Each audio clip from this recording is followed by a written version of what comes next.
सुबह के 8 बजे थे। स्कूल में पढ़ने वाले बच्चे अपने हाथों में बैग और टिफिन लेकर कक्षा में दाखिल हो रहे थे। 5वीं कक्षा के छात्र रमन, नीरा और संजू आपस में मस्ती करते हुए स्कूल पहुंचे। इन तीनों की दोस्ती पूरे स्कूल में मशहूर थी। स्कूल के पीछे एक पुराना कुआं था जिसे बंद कर दिया गया था। कुएं के पास अक्सर कोई आता जाता नहीं था क्योंकि गांव में कहा जाता था कि वहां भूत का वास है। बच्चे इस बात पर हंसते और इसे मजाक समझते थे। उसी दिन पहली कक्षा शुरू होते ही अचानक स्कूल के हॉल से अजीब अजीब आवाजें आने लगी। यह आवाज किसी के रोने की नहीं थी। शिक्षक श्री शर्मा जी ने बच्चों को चुप कराया और कहा, यह कोई मजाक कर रहा होगा, पढ़ाई पर ध्यान दो। लेकिन लगातार आवाज बढ़ती जा रही थी।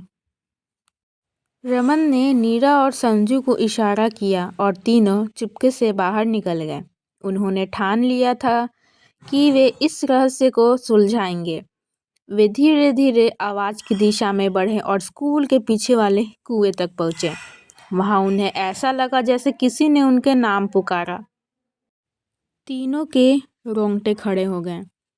कुएं के पास उन्हें एक पुरानी डायरी मिली जो काफी गंदी और फटी हुई थी। रमन ने उसे खोलकर पढ़ना शुरू किया। उसमें लिखा था, मैं कुसुम इस स्कूल में पढ़ने आई थी, लेकिन मेरे साथ हुए अन्याय ने मेरी जिंदगी खत्म कर दी। मेरी आत्मा तब तक चैन से नहीं रहेगी जब तक सच सबके सामने ना आ जाए। कुएं में मेरा राज छिपा हुआ है। यह पढ़कर तीनों बच्चे डर गए। नीरा ने डरते हुए कहा, हमें ये सब छोड़कर वापस चलना चाहिए। लेकिन रमन ने कहा, अगर हम यह नहीं सुलझाएंगे तो ये भूतिया आवाजें कभी बंद नहीं होंगी। रमन ने कुएं को ध्यान से देखा। कुएं का ढक्कन काफी पुराना और जंग लगा हुआ था। तीनों ने मिलकर उसे हटाने की कोशिश की।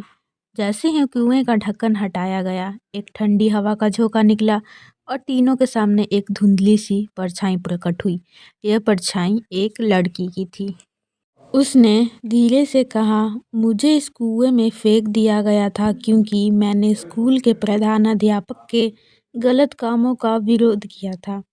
मेरी आत्मा तब तक भटकती रहेगी जब तक कोई मेरी कहानी दुनिया को नहीं बताएगा।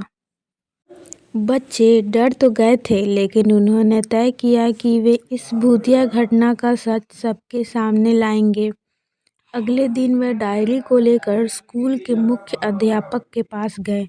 उन्होंने पूरी बात बताई और डायरी दी।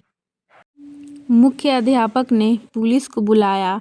पुलिस ने कुएं की जांच की और उसमें से एक पुरानी हड्डियों का ढेर और कुसुम की किताबें बरामद की गई।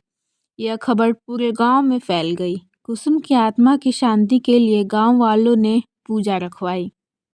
उस घटना के बाद स्कूल में अजीब आवाजें आना बंद हो गई। रमन, नीरा और संजू की बहादुरी के लिए पूरे गांव ने उनकी तारीफ की। कुसुम की आत्मा को शांति मिली और गांव के लोग उस कुएं को हमेशा के लिए बंद करके उसे एक स्मारक बना दिया। कुसुम की कहानी के साहस की मिसाल बन गई। यह घटना सिखाती है कि सच और न्याय के लिए हमेशा खड़े रहना चाहिए, चाहे परिस्थितियां कितनी भी डरावनी क्यों न हो।